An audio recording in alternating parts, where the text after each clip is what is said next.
Palo Duro Canyon is a very special place for Comanche people, some other tribes too, but it's just especially a special place for me because of my ancestors and people all over. They descend into the canyon, and it's like you transform worlds.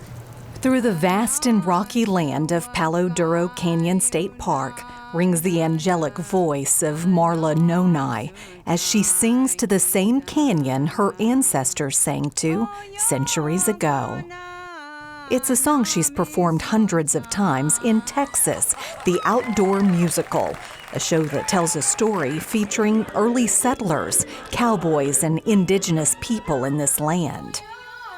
Whenever I'm able to share that Comanche blessing song, and people after the show will come up and they'll just either be crying or give me a hug, and they'll say, I don't know what you were saying, but it just felt so good, and I just can't help but feel overwhelmed, and it's like, wow, for this song to touch them in a way where it's not me, it's the spirit of the song, and that's what our Creator gave to us as a people.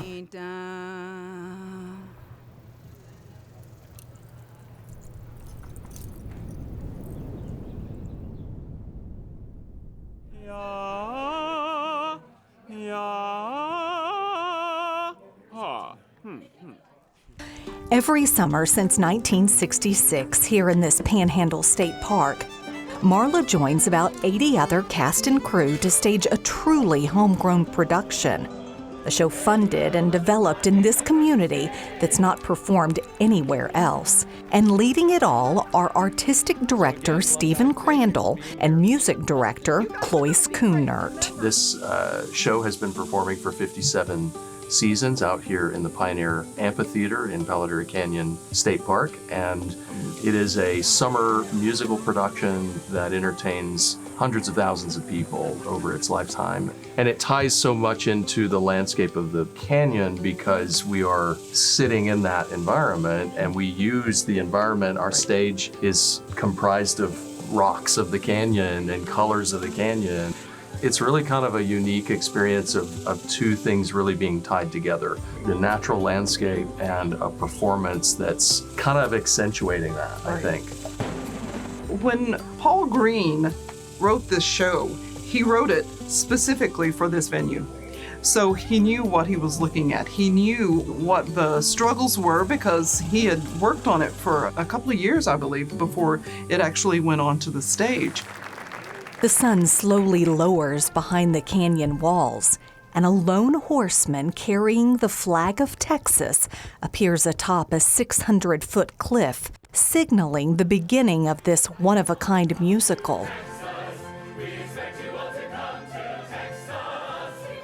Hot summer nights spent memorizing long lines and complicated choreography leads these cast members to feel a special connection to their characters.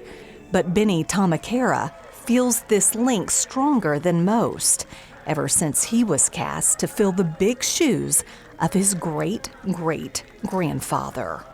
I portray Chief Quanah Parker in the play, which is very special to me personally. I think it's a great opportunity for me to be able to portray my great-great-grandfather and have a true Comanche and a descendant, play him in the play.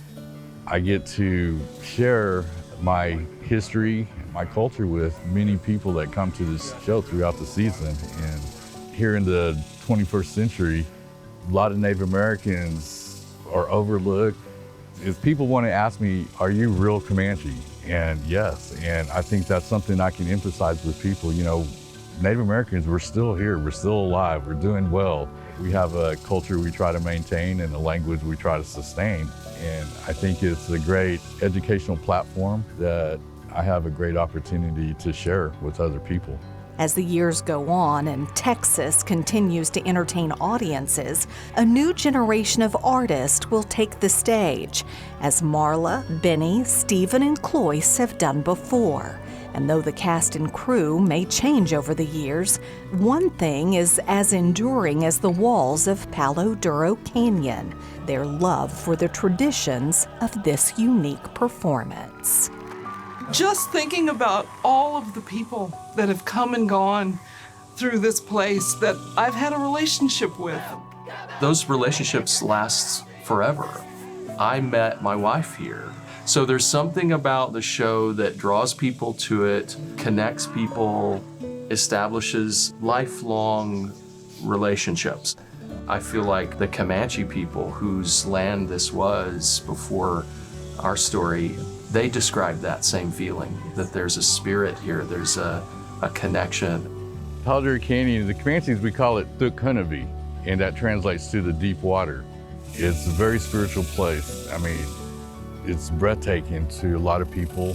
Just driving out here, it's so flat, and then you get here and there's this huge canyon, and then you start to realize the history that has taken place here. You know, Comanches, and then further on, Charles Goodnight.